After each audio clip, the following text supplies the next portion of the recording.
পরের দিন অচেতন অবস্থা থেকে জাগলো সোহম। গ্রামের এক বৃদ্ধকে জিজ্ঞেস করলো ওই মহিলার ব্যাপারে।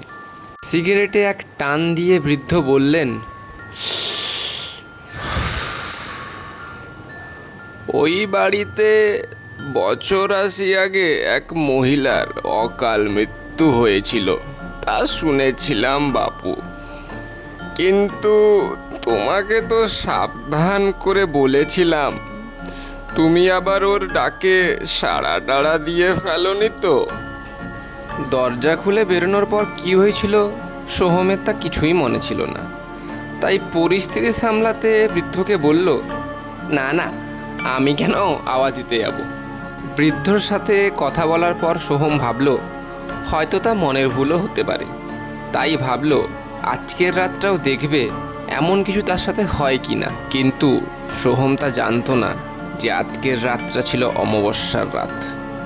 হঠাৎ রাত্রি ১টার সময় বারান্দা থেকে আওয়াজ আসে,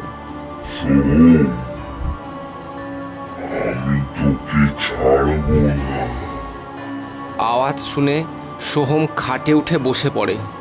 আর সোহমের গোটা হাত পা ঠান্ডা হয়ে গেছিল, মাথা থেকে কালো ঘাম ঝরছে সোহমের। এরই মাঝে সোহম পেছন ফিরে তাকানো মাত্রই মেয়েটি বলল, তুই আমাকে ভুলে গেলেও আমি তোকে ভুলিনি।